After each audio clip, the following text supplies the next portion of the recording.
Welcome everyone to today's webinar hosted by Myosh. We're thrilled to have you here for what promises to be an eye-opening session. My name is Christina, and today we're exploring the fascinating world of neuroscience and human behaviour with Dr. Brett Solomon, Principal Consultant from Sentis. Now, to kickstart us off, here's a question for you. How many of you have ever caught yourself asking, why on earth did I just do that? I know for me, I often ask that question. So if you're the same, you're not alone. Even the smartest among us make choices that, in hindsight, seem puzzling or even risky. But today, Brett will uncover why this happens and help us all understand how brain functions, cognitive biases, and even the pressure to perform can lead to surprising and sometimes unsafe choices, especially in the workplace. Now, we want this session to be interactive, so feel free to ask questions in the chat box and share your experiences or challenges as we go along. Let us know your aha moments as well. They're always so interesting to hear. Brett and our team are here to help us make this session as valuable as possible for you all. So with that, let's get started, and please join me in welcoming Dr. Brett Solomon. Thanks, Christina. Thanks, everyone. An absolute joy, as always, to be able to join you. And I must be honest, this is one of my favorite topics, and I just love kind of digging a little bit deeper, simply because I am passionate about people going home safely every day, but I'm also very curious to why we do what we do. And I think why I really like this is because when we understand why we do what we do, is we can move away from leading by luck or by chance. And we can start to be in control of our decisions and how do we influence other people? Because I constantly ask, when it comes to safety supervisors or managers, and I go, how do you know you've had a safe day? And, many times the response is because no one got injured. And I go, no, that could be a luck issue. The reality is I can drive home with 50 beers in my system, driving 300 kilometers an hour and still arrive home alive. The fact that I got there alive doesn't mean I was safe. I was just purely lucky. And so when we start to unravel these concepts, and I really want to keep today as practical as possible, then it puts us back in control and we move away from this luck factor. So to start off, I've got to be honest, I work for one of the most incredible companies, Sentis. I've been with Sentis in a variety of roles, primarily from South Africa for 10 years now, and just been so fortunate. A year and a half, I moved to Brisbane, so I'm part of the Brisbane team. And I think one of the highlights that I've had, and really fortunate because this is not an exception, we hear this all the time, was at a mine site in South Africa. And we were doing a 2-day program, and one of the delegates, he was way in his 60s. Clearly, I think he had a year and then he was going to retire, and he was told to be at the program, and very gruff, and I don't want to be. And he, lots of animation to let me know that this was an inconvenience to him. To which I go, it's not an issue. You are so welcome to leave. Why don't you mark yourself present on the registration form, and I won't throw you under the bus, and then go do what you need to do. But can I ask you a favor? Would you mind staying for the first hour? And maybe you find value and then stay for the second hour. And if you don't find value, then you're welcome to leave. But we're big people here, and I'm not going to treat you like a child. Anyway, he sat at the back, and the typical attitude, and he was very animated because he wanted to let me know that he wasn't enjoying the session. And anyway, he attended the first hour. I was so surprised he stayed the second hour, and then he stayed the third hour, and he stayed the whole day. And what caught me off guard is he came the second day, and I was pleasantly surprised. And then he started to get engaged, and he started to ask questions. And fact is, he had heaps of experience, and he started to share his experience. And so we finished our first 2 days, and we normally take a couple of weeks a break, and then we do a second leadership module. And because of his position in the company, he was invited to the second module.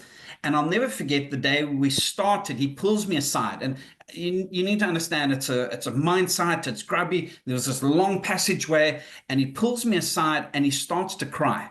Now it's awkward. You're like, this elderly gentleman, all of these, men walking by, it's a rough environment. And I was going, which would just be a term of respect. What's going on? He said, Brett, I've got to be honest, is I so appreciated the first 2 days and I started to apply them within my life. And it's amazing. My marriage has changed. My wife, for the first time in years, loves me in a way that I've never experienced before. And my grandkids, they want to come over and spend time with us and play with me.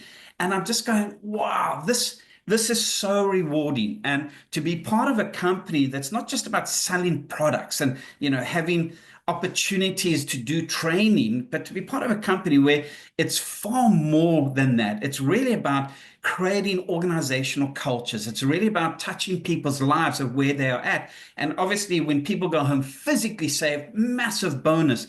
But also when we have these type of changes on an individual basis, I don't know, for me, it's a massive highlight. And because this is not an individual story, I just cannot see myself really wanting to be engaged in another company. So it's a massive privilege, not only to be with you today, but to be part of such an awesome team.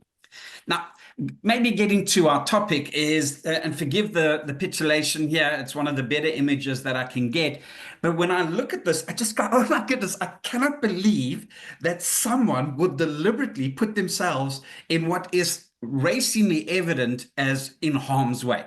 And if you know some of the Saudi culture when it comes to driving, you'll see videos of the driver will climb out on the roof and they kind of, everyone switches positions to get back in the driver's seat. I've seen videos of them actually changing one of the tires while driving in the situation. And you're going, why would intelligent people do things like this? It's just mind-boggling. And I'm even worried about the welfare of the beautiful Land Cruisers. And you see them doing it with these fancy BMWs and I'm bewildered. I don't even know how to begin a conversation. But when I think of that scenario, because it's so extreme, it's easy to judge. But I don't know about you, but there's times that I know I want to lose weight, and eating the pizza at that moment is not the best choice for me. But even though I know it's not the best choice, guess what? Is I still have that extra slice. Or maybe we're going out with some friends, and what happens is instead of having 1 or 2 beers, is, hey, you know what? We're with mates, so let's have 3 or 4. And we know we shouldn't, but we push in the boundaries. People knowing, I mean, we all have seen people that knowing that you cannot drive and text, but even though they know it, is they still do it. Maybe growing up is you knew that maybe you should put away $100 each month towards a retirement fund, or you should be putting money aside for you want to buy a car in a couple of years, or whatever it might be. And yet we have chosen not to do things. So while we can look at this gentleman and go, that's absolutely absurd, in some way or other, each of us have made decisions that we know it's not the best decision. It's not that if I have an extra piece of pizza, I'm going to die. But the fact is, I know that I shouldn't be doing that. So as simple as eating too much pizza, having too much to drink, or not putting financial savings aside for a rainy day, is we are all guilty somewhere along in our lives for making decisions while we know it's not the best way forward.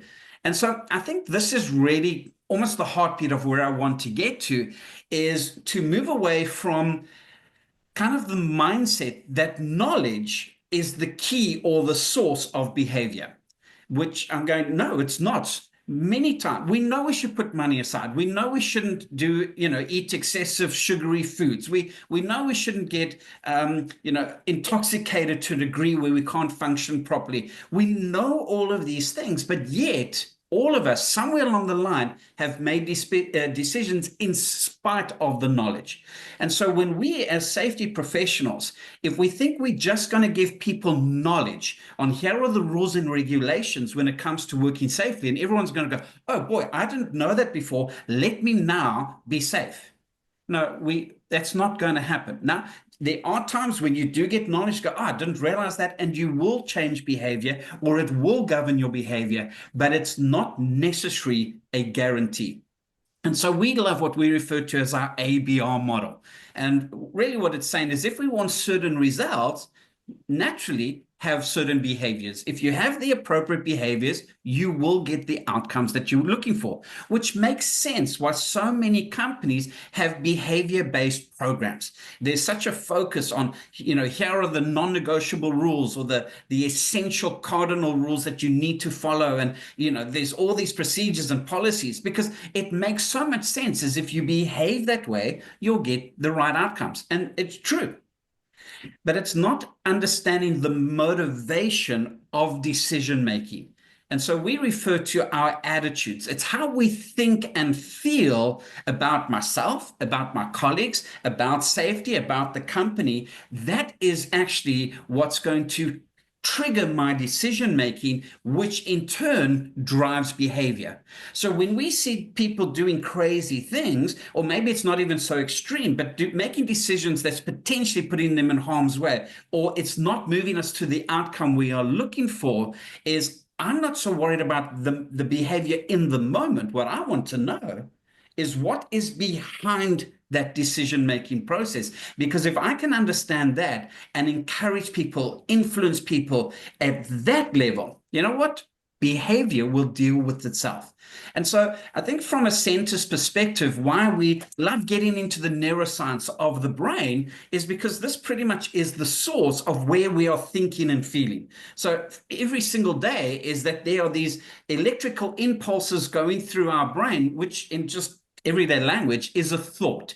And because of those impulses, depending on what you are thinking, there are going to be different chemical reactions taking place, which we just simply talk about as feelings. So when we understand how the brain is made up, and again, we don't want to become neuroscientists or psychologists necessarily, but just having basic grasp of how can we apply this it puts us in control of our safety and how we want to function on a day-to-day basis. So I think we've got to start with the question is, why do we take risks? And is there a problem with taking risks? And we're going to just unpack that in a little bit going forward. But I do want to stop on this point, is that if you woke up today and got out of bed, you took a risk. Is because as getting out of bed, you could have tripped over something. If you got into the shower, you took a risk because you don't know, maybe the shower head would have fallen off, or maybe there'd be a burst of steaming hot water, or, getting out of the shower or the bath is you could trip over the tub. So everything we do, if you got in a car today and you drove anywhere, you're taking a risk. So the issue is not so much, can we stop risk taking, as going, how do we make safe decisions when I almost want to say in the presence of a hazard, or are we making controlled decisions within risk? And now obviously certain risks, for me, I would never put myself on the top of a moving car. That's just not going to happen. And I mean, if we think about it, we are living lives today because someone, who knows how many years ago, took two rocks and did this, and they might have, as it started to spark, they might have burnt their hands. Just the movement of the rocks could have been damaging their fingers. So we are now enjoying heat. We are enjoying electricity. We are enjoying certain technologies because people were taking risks. They were pushing the boundaries, and in many cases got injured in the process. So why do we take risks? Because there's so many benefits to that. So I was going to say, I threw the question out to the attendees, and I said, why do you think we take risks? And Dan and Samantha are both sort of alluding to the fact that the reward is worth the risk, which I think 9 times out of 10 is why. Most times. Yeah. And so should we not try get fire? Should we not want to break through in the aviation industry? Should we not want to dig a hole and find minerals? And we're going, no, we do. Just how do we do it in the safest way possible? And then also as human beings, because we're not going to get into it in this presentation, is I get a thrill. So I'm not a motorbike rider, but I'm fairly sure that this individual, when they are doing this type of activity, there's a sense of pleasure and excitement about it.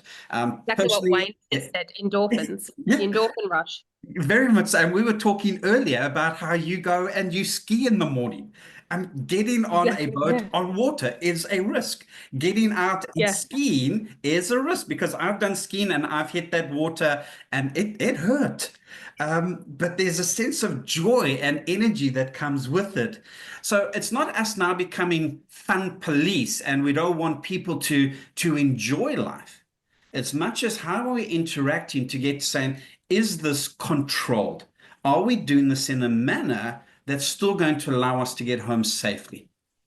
Now, maybe taking this in the direction, because I'm going to do a bit of a turn here, is coming to the idea that when I understand some of the brain dynamics and how we process information and how we make decisions, is that puts me in control. So I no longer live by luck, is I live with intent. When I interact with people, is I'm not overly concerned about their behavior. Now, obviously I am, but that's not where my focus is going to be. I'm looking for the motivation. I'm looking for the attitude behind the behavior, because when we can influence there, is then we're going to get the internal change. Because when I only focus on people's outward behavior, well, there's only two ways to control people's outside behavior, and that's there's got to be some sort of threat. If you do this, there will be a punishment. But if you have that approach, all I'm going to do is behave correctly while you are threatening me. And the moment you walk away, I'm going to go back to the old way. Or you give me a sense of a carrot.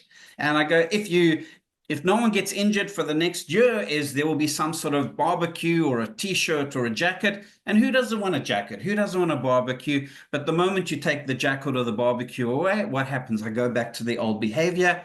Now, I'm not saying don't give barbecues. I will always pitch and I'll always take the jacket, but that's an external motivation. So I think the first thing we need to understand, if we go back to the dawn of mankind, is there are certain dynamics, particularly if we need to use a practical example is a saber-tooth tiger. Is when the saber-tooth tiger jumps out, I can't go, oh man, bad timing. I haven't had my coffee yet. Would you mind coming back this afternoon? Or can I quickly go get a Red Bull and then I'm good to go? So that's not going to happen.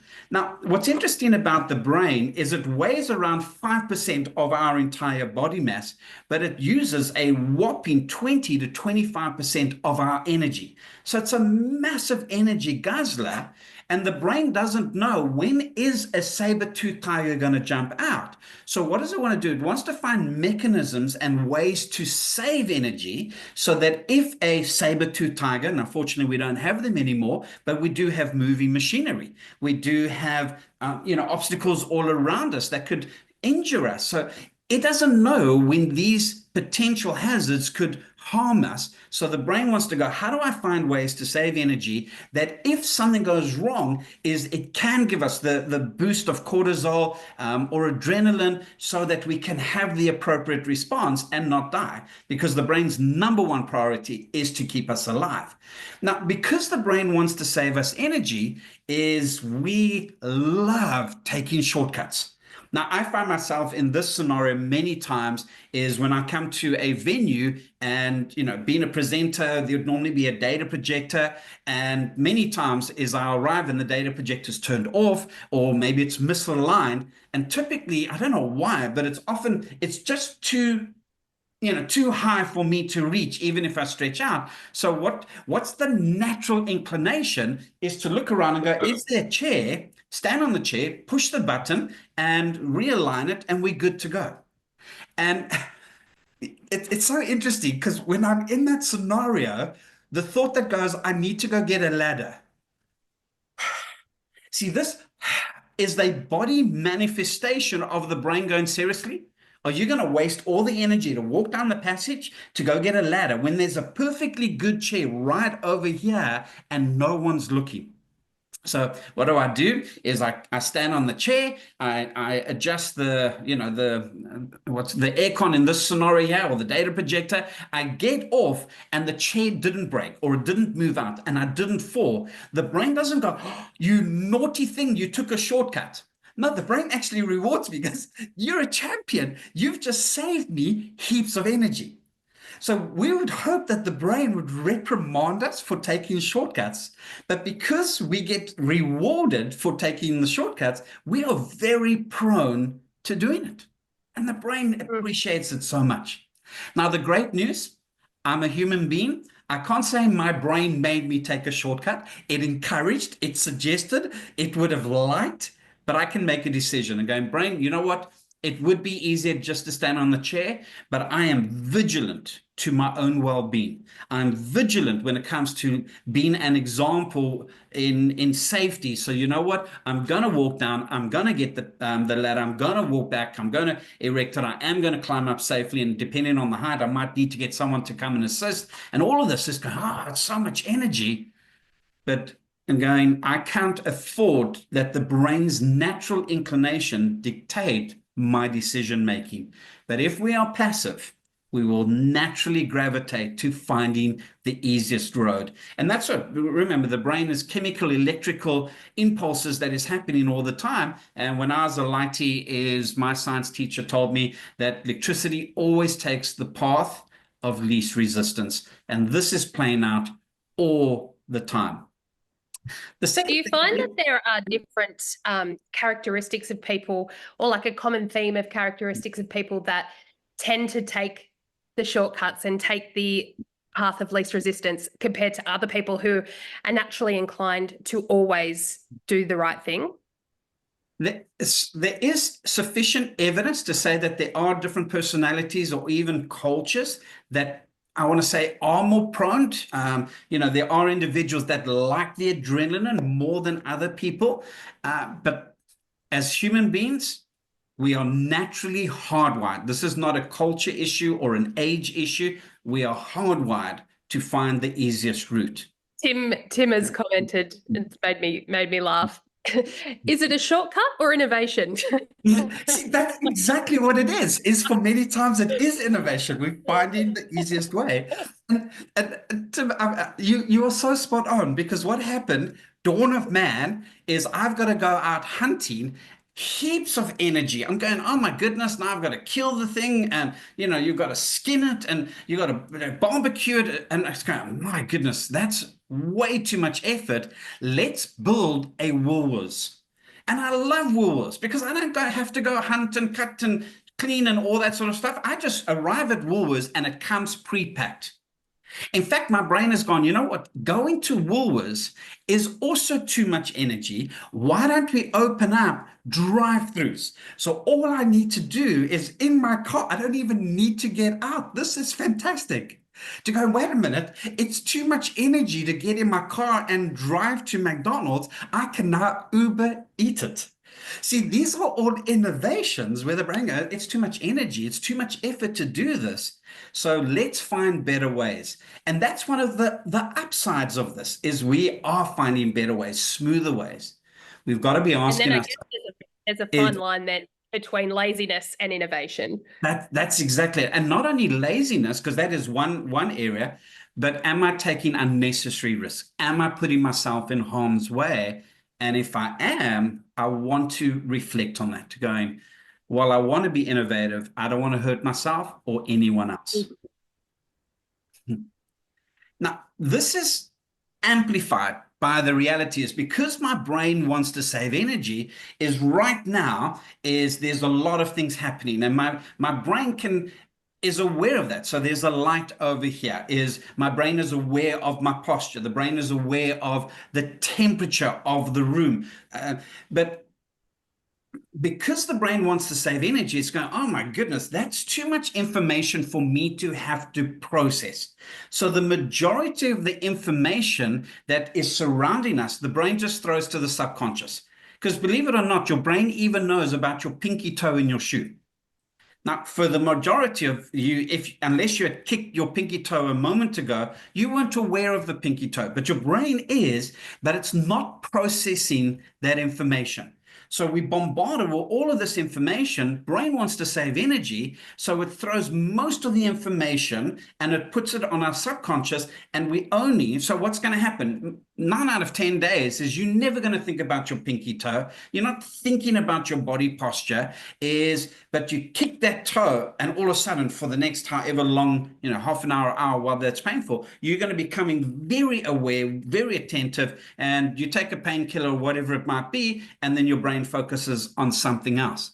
So here's a challenge, is because we are only focused on almost what's ever in front of us, is we miss so much around us. And I just want to show you this in action.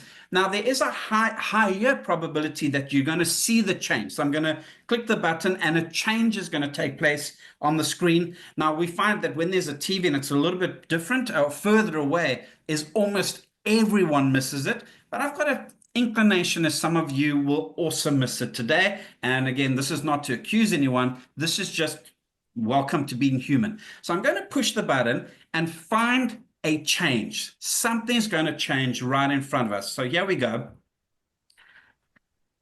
And it's changing. There we go. It's changing. It's changing. And it has changed. Fantastic. All right. I assumed all of you got it. Got a strong feeling that not all of you got it. So let me give you another chance. So same scenario. I'm going to push the button, find the change that takes place. So pop your answer in the chat. Yeah, here we go. It's changing, and it has changed. Fantastic, great. So I'm so excited I noticed it. So what are people saying? What change took place there? We've got Sam, collectively we've got Sam, and Steve, Roxanne, and Tim, and Scott all saying, oh, and Linda and Subis, everyone, the dirt. The dirt. Okay. And so it's almost unfortunate because you've missed the what I wanted to show, because we show this so many times. And when I say it's not a few people, almost everyone misses the sand. So for those of you, if you didn't see it, you'll have your front end loader. You've got the stones in front of the loader, and then you'll see that there is a dark pile of sand, and then where the circle is, when I push the button, is 2 more piles of sand will appear. When people say dirt, I think they mean sand. Sand, yep. No, that's spot on. Yeah. Yeah.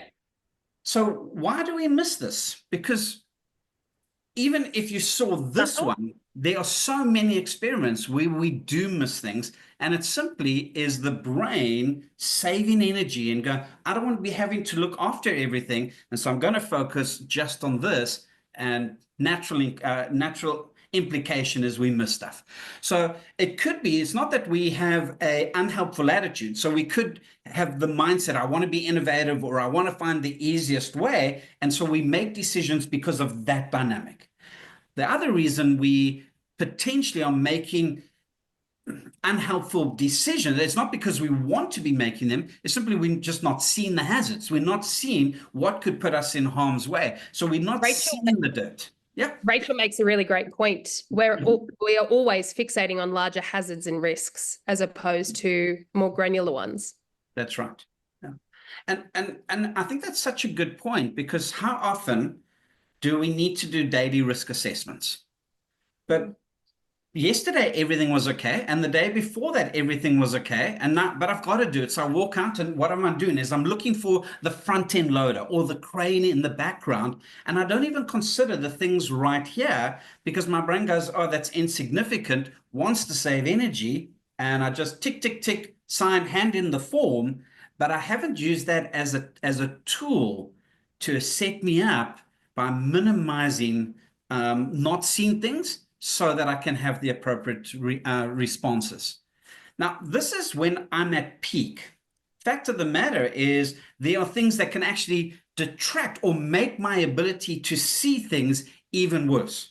So if I think about, I'm distracted. So maybe I'm sitting here and I'm trying to focus, and I've got a phone over here that's constantly beeping, and someone's looking for my attention. So what's happening is I'm here, but I'm actually not. I'm distracted. My attention is there. And that's why particularly the behavior that scares me the most in modern age is people driving and texting on their phone. Because what's happening is I'm driving the car subconsciously. So it looks like I'm okay because I am driving, I am moving forward. But where's my concentration? My concentration is on the phone. I'm distracted by that. And because I'm distracted on the core is I'm not watching what is taking place over here. Now, because I'm driving from a habit perspective, 9 out of 10 times, I'm going to get to my destination. But it's by luck. It's not by intent. It's not because I'm making good quality decisions. And it's unfortunate, it's the one time that I'm distracted on my phone here that the car in front of me breaks, or a dog runs out, or a kid with the ball runs over the road. And we find ourselves in that situation. We go, how did that happen? Is because we took our limited processing conscious capacity and we put it on something else. Then we add other things. If we, impaired with alcohol, tired, oh my goodness, our fatigue takes our ability to concentrate, just literally shrinks it out. If you take a stopwatch and you click on it, you're not going to get zero. We have a delayed reaction time in our ability to respond. Why? Because there's got to be a firing from here to here. And it doesn't go in zero. There's a time for the thought to move from this part of the brain to that part of the brain. And all of this is happening within a time frame. And so when I see something, I don't immediately react. There will be a gap. Now, at peak, we're talking, there's probably around 400 kilometers an hour of the electrical impulses that are taking place. So I can make quick decisions. But when you start to add things like fatigue and stress and being impaired, alcohol and drugs, it's minimizing that reaction time, and it's setting me up for the potential of not being able to respond quick enough, which escalates the possibility of me being injured. So attitude, do I have the right thinking and feeling towards safety? Am I allowing my natural inclination to take shortcuts to make certain decisions? Am I being limited by the limitation of my conscious brain and being blasé about it, or going, now that I understand that I have a very limited processing capacity, conscious processing capacity, what am I doing to make sure that I'm alert, that I'm vigilant, that I'm in the moment? And there's certain things, I mean, if I'm going to vacuum my house, I'm not going to do it at a conscious level. It's an absolute waste of my time. It's a waste of my energy. So I don't mind vacuuming my house at a subconscious level. But my goodness, to be driving, particularly if it's rainy and there's a lot of traffic, and to be doing that at a subconscious level, I go, whoa, whoa, whoa, that's a problem. Maybe moving machinery. We're talking about lifting and suspended loads, working underground. I go, I don't want to be doing that at a subconscious level. I really want to be focused, because there are so many high risks that are taking place, and I just don't want to be putting myself in that situation. And it's the awareness of that prompts me to make different decisions. So what are some of the ways Can I that... just stop you there? Can I just stop you there quickly? Can you just see if you can maneuver that box down the bottom a little bit lower, just so the slides are... The green one? That one there. Yep. If you could move that one down a bit. I can't. I don't have the magic powers. No, that's okay. Okay, all good. No, that's fine. I will... Roxanne, thank you for alerting that to us. I will email a copy of the slides to everybody afterwards anyway, so you'll be able to see them in full. That's okay. All good. Carry on. Sorry. Sorry, this is not... see, I love this. This is so great, Roxanne, because what's happened now is all of our attention has gone there. So this is such a great example. Is a moment ago, I was looking at the bigger screen. Roxanne says, oh, that could be frustrating or annoying or distracting. What happened? Immediately the brain focuses there. And which sets us up for our next point, is the brain has a lock-on, lock-off function. So when you look at this image, you are more than likely going to see one of three things. So for many people, they look at it and they see a Cocker Spaniel. But other people, when they look at it, they don't see the Cocker Spaniel, they see a heart in the middle of the image. Well, some people, they don't see the heart, is they see the two cats on the left hand and on the right hand side. So normally what would happen is when you see the Cocker Spaniel, you don't see the cats because you are focused on that. When you see the heart, is you don't see the Cocker Spaniels. So what's taking place, which is good news, but also could be scary news, is when I lock onto the little bar at the bottom, is then I miss out everything. Now, has anyone ever told you that they've seen a tooth? Say that again? Has anyone ever told you that they've seen a tooth? A tooth? How is that under in between the two cats? The white part, I'm assuming. Roxanne mentioned tooth, and I saw it straight away. Uh, that's so great. The moment Roxanne said it, guess what happens? You saw it straight away Yeah. because she's guided your thinking. She's primed you in a certain direction, which is my next point. So when I throw this image up, is what's the missing letter? Hey. Hey, it's a no-brainer. But when I throw this up, what's the missing letter? Yeah. Wow. You. But why didn't you say you on this one? Because I was guided by the picture of the soap. And so when we talk to people, when we interact, how are we priming people? This train of thought makes me immediately go to politicians and news. Yeah, yeah. So they're just priming our thinking in the direction that they want. So the issue is not, are you being primed? And the issue is not, are we priming people? Because we're doing it all the time. The moment we start speaking is we taking people's attention, their focus in a certain direction.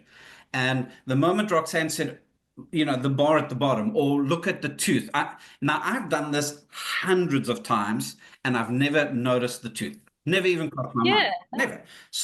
So now I'm going to have to put a circle around that one. So when I see the dog, I don't see the heart. When I see the heart, I don't see the cats. When I see the tooth, I'm not going to see that. Now, what I can do is I can look at the heart and then look at the bigger picture, then look at the cats. But to see all of it as a collective off the bat, it's just not going to happen.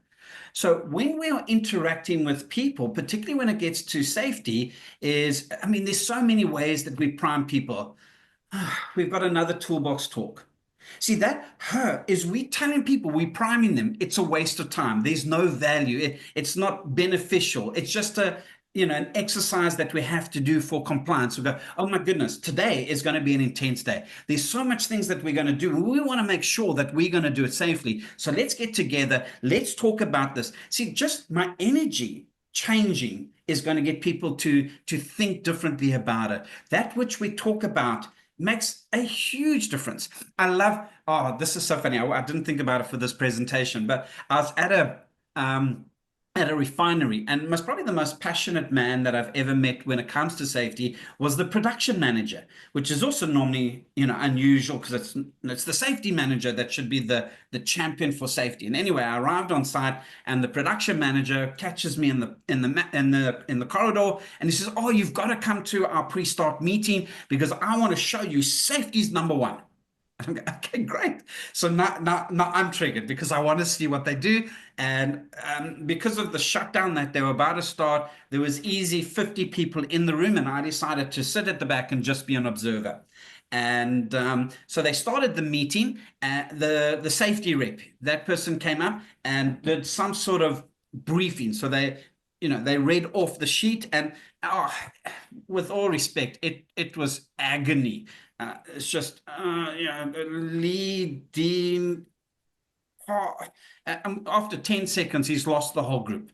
Anyway, he does his 2-minute little read the page, and to all of our reliefs, and more so for that person, is finally sat down. And then the production manager stood up and goes, "Great. Now," and for the rest of the meeting, all he did was talk about the activities of the day. And when they finished that, everyone stood up, and as they were walking out, he goes, "Oh, and remember, be safe."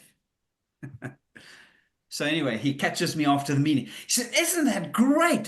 Safety is number one." And I go, "Were we in the same meeting?" I go, "You are most probably not going to like me after this conversation." Because I go, firstly, there's a couple of things. Safety is not number one here. It's the first thing on the agenda, and you ticked it off, you did it, and then you got to what really was important, and that was all your production activities. You never mentioned safety again, except for be safe, which, what does that even mean? It's a meaningless statement. I said, not only is safety not number one because it's just something on your agenda, I go, how dare you ask someone to speak in front of their colleagues who doesn't have the confidence and the ability to take what's on a piece of paper and to communicate it with skill. And I go, you didn't train that person properly. Shame on you that you put them in a place that not only their physical safety wasn't in danger, but their psychological safety was in massive danger, because they were, I mean, everyone could see that they were uncomfortable. Everyone could see that they were scared. Everyone could see that they were nervous. And I'm going, how can you as a leader put your people in those situations? And that's what they would have focused on. They would have focused on the nerves and the scaredness rather than the message. Yep. And I can't remember what the message was, but I'll never forget that moment. Yeah. And I go, so how are we priming our people in what we send out, how it is presented, the words that it says, and all of these is making a significant difference. But I think here's the key when it comes to the brain science behind it, is our brain doesn't think in words, it thinks in pictures. So when I go, think of the red balloon, naturally your focus is going to go to the balloon at the bottom. You did not see REDBALL. No, when you looked at it, is you had an image of what a balloon looks like, and particularly a red one. So when we tell people be safe, there's no image for that. What does be safe mean?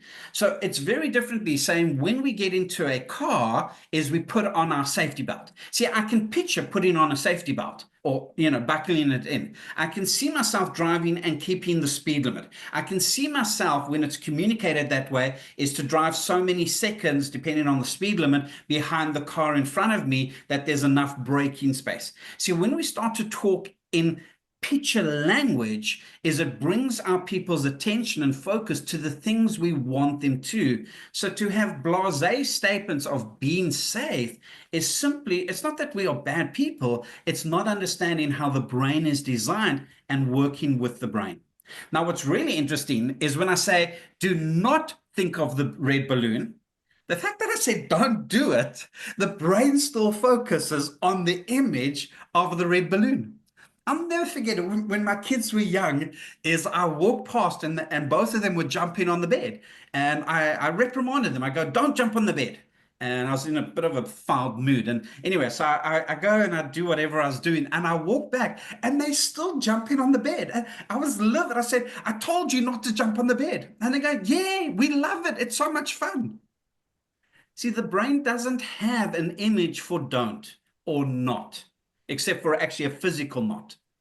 So what did I need to do? I needed to change my language to go play outside. And it's most probably one of the examples that I appreciate the most, is we really want to be focused on what we are looking for. And I was working with Charlene at a refinery, and you can see there's kind of this long walkway from the one side of the refinery to the other. Particularly, this is going to some of the offices and the canteen. And when we arrived there, you can see there's these little lampposts, and each lamppost had some sort of instruction. And before we had this conversation, it was, we don't do this and we won't do this and you can't do this. And all of it was in this negative language. And it was so great that literally just after a couple of conversations, she went and spent the money to change all of it was the same concept, but she just changed the language to go, you know what, whatever we do it once we have a permit.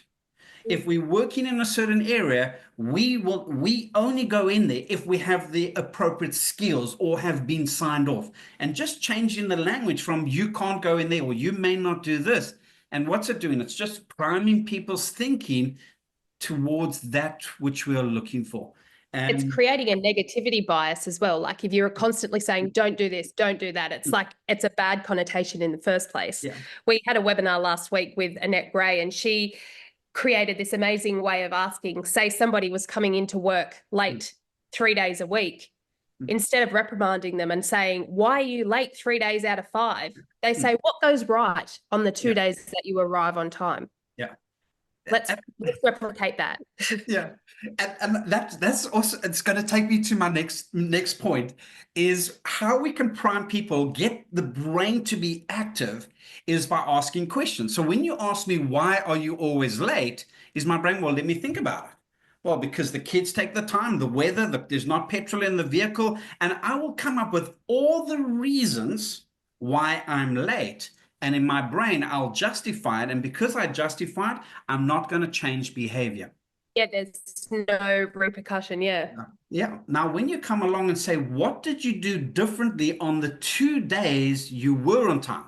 My brain's going, well, let me think about that. Well, I did this, and I did this. Yeah. Now I can follow up and go, so what should we do next week? Well, maybe I should do those things. Yeah. And wouldn't it be great that when we have our toolbox talks, our pre-starts, or we're doing our safety walkabouts, and we have interactions to go, what are we doing right? What are we doing that keeps us safe? What changes should we make in how we operate to make sure that we have a mature safety culture, that we all go home physically safe, psychologically safe, socially safe? And the brain's going to, it's just literally going to come on. It's going to go, we should do this and we should do this. And we're going, fantastic. Those are the things we want. So just right now is just work with me as I'm going to ask you a whole range of questions, and I'm going to ask you not to answer them. Now you've got to listen. So you can't close your ears and go, I don't listen. So listen to the question, but don't answer them. Are you ready? So if you said yes, you've already failed the exercise. So what is the color of the shirt you are wearing right now? Where are you seated? Is it at home or at an office place? What is the car that you drive? Do you have a partner? What is 2 times 2? Now, I can tell you, I know for a fact, all of us answered the questions. Now, it's possible that when I said, what is 2 times 2? You might come up with 64. The issue is you will come up with an answer. Now, it's an accurate answer. It's most probably because you need arithmetic skills. So there's a skill issue there where we need training. But the brain is going to come up with an answer. If you go, what is the color of the shirt you're wearing? And I look at my shirt and I go, it's pink. I've come up with an answer. But then I need to go see a good optometrist and get my eyes sorted out. But I'm coming up with an answer.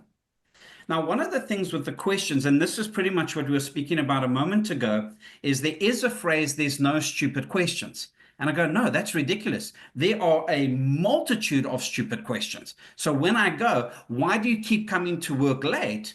That's a silly question, because then I'm going to come up with all the reasons that I'm coming to work late. I go, why aren't we working safely? It's a really ridiculous question, because I'm going to come up with all the reasons why we don't work safely. I'm going, no, I want to change my questions to go, what are we doing right? Where are we committed? Where are the right activities taking place? What can we do to go to the next level? What changes or shifts need to be made that we have this internal buy-in and commitment to safety?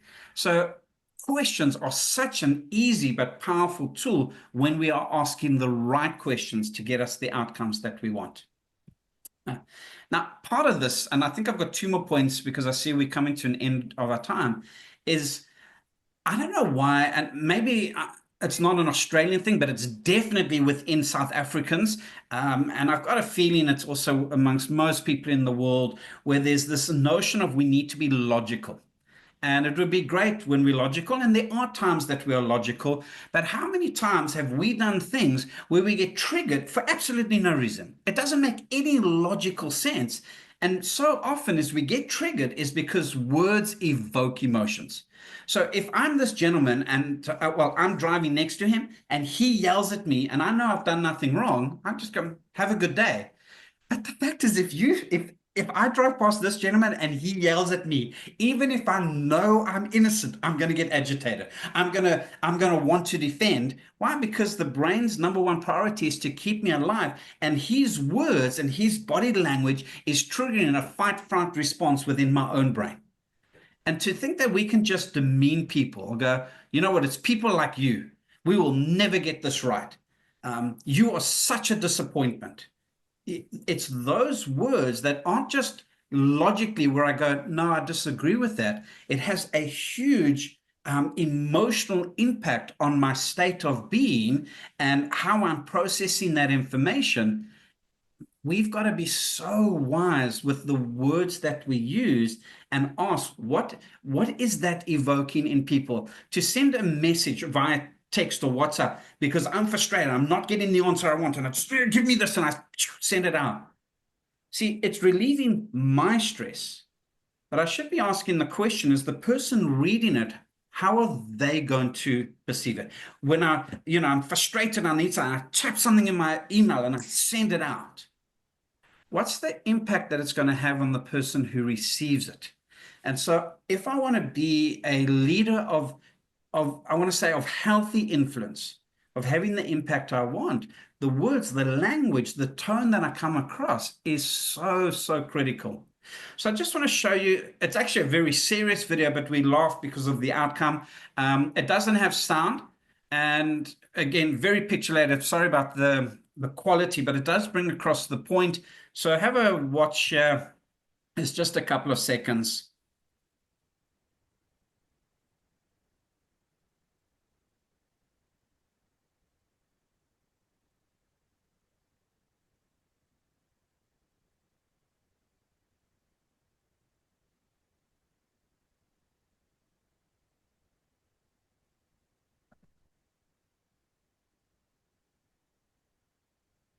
Now, obviously, the excavator operator needs to get fired. There needs to be disciplinary action. There needs to be a fine.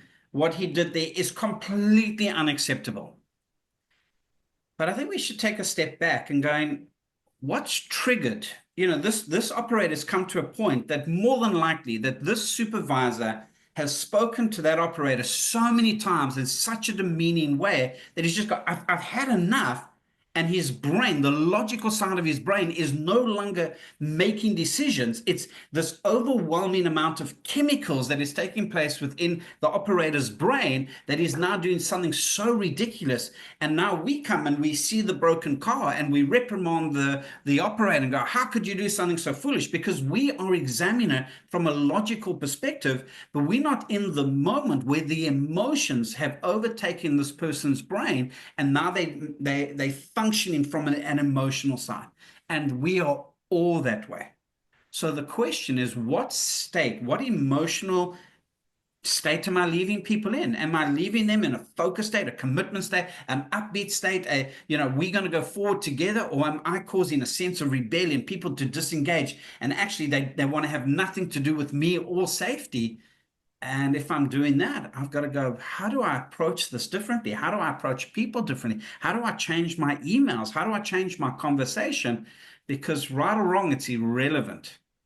People On the flip react side of those thoughts, though, you could be sending an email or calling somebody or discussing something with all the best intentions. And in your mind, you've said everything correct, and you've said everything with compassion and empathy and like it's lighthearted or something.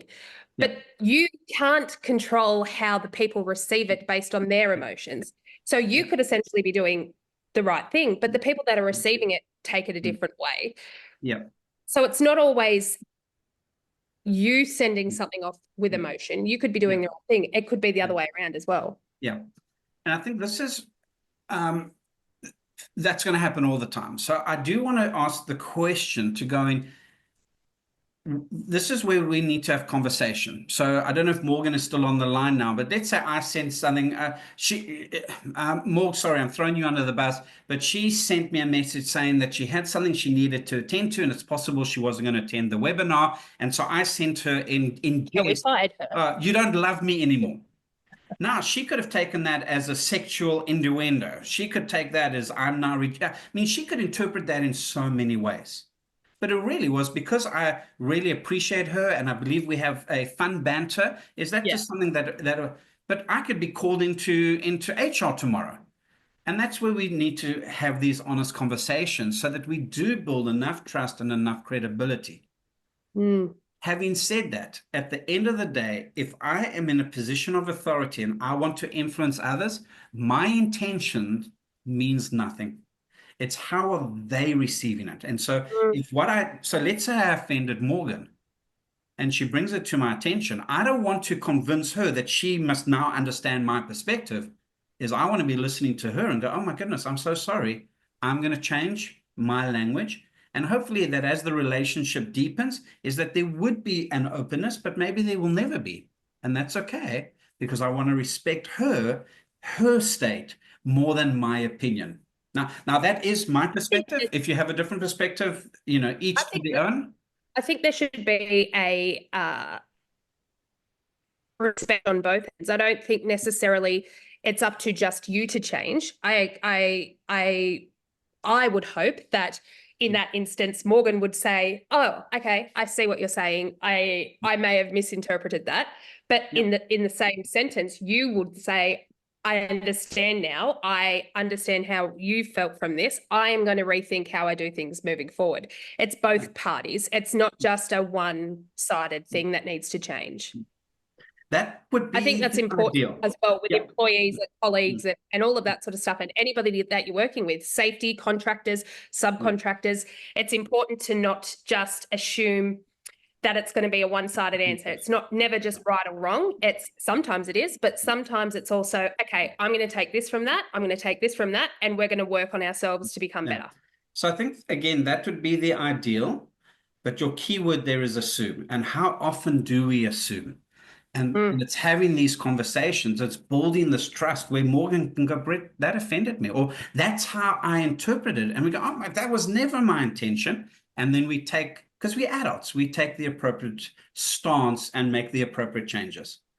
But if I'm the boss, I'm the leader, I'm the supervisor, is if there is only one person. Now, again, hopefully we're mature enough that that's not the case. But if I'm the one that's in charge, my primary concern is not me, but the person that I'm communicating with. Lisa has said that exact thing, although those in power must take more responsibility in this process. And she's 100%. I forget. All right, so we've got 3 minutes left, and I just want to make one more point, and it's this. So not only because now we've been talking about Morgan, so that's an individual conversation, but there is something about we are group animals. Oh, that's such a terrible word, but we're creatures and we like the social dynamic. And so, sorry, just because of time, I'm going to jump this one, is if we think about society, if someone has some criminal offense, is our highest form of justice is we're going to kill that person. That person is going to go on death row.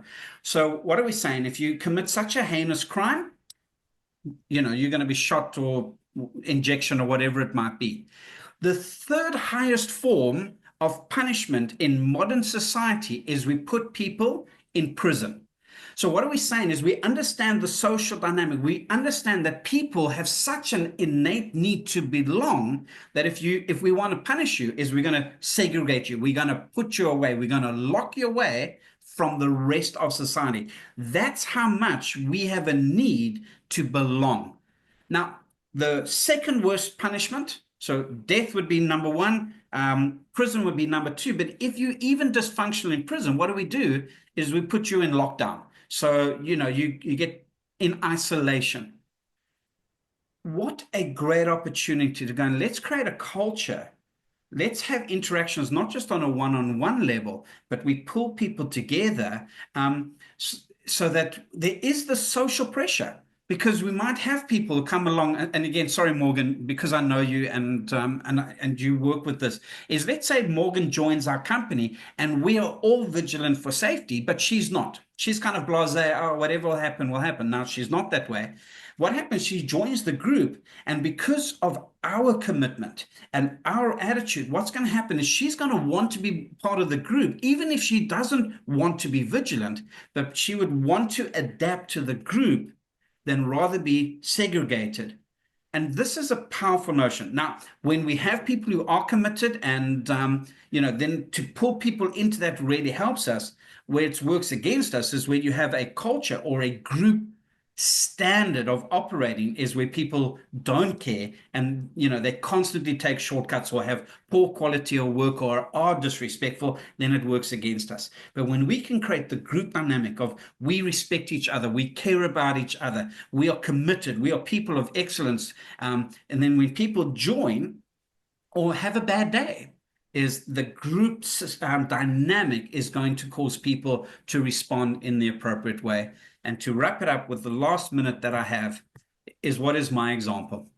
To be honest, if I want to quit smoking or vaping, I'm not going to go to this doctor simply because doing the very thing I'm struggling with. And whether I am the CEO, the production manager, or someone at reception is I want to be vigilant. Even, I mean, I think now of a lot of people, well, I work in the office. Yeah, but it's your commitment that helps with the social dynamic. And even though you may not be dealing with high risk activity all the time, your attitude, your example, your language is also priming people. And how am I going to be part of that? So in the few seconds that I have left, I just want to say to thank you again. We would love to continue the conversation. At Sentis, we have a free online community. Come and be part of that. There are other webinars. There's some great resources all made available to you for free, and really would like to continue to engage. And then also in this year, we did write a new book on how do we leave a positive safety culture. There are 8 things that you can do from a leadership perspective to really galvanize the culture that you want. Grab the code off there, because you can go on Amazon and our website and you can buy the book, and you will then get the 20% off. Thank you just for the joy, the privilege of being with you. I so hope you got something out of it.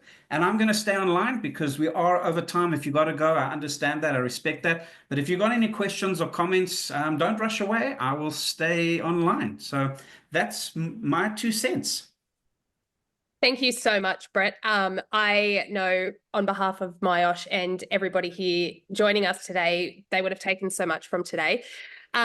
As we know, the little square at the bottom was blocking the QR code there. However, I will email these slides out to everybody so that everybody has a copy of that. I'll remind everybody of the code MYOSH20 to be able to get a copy of that book.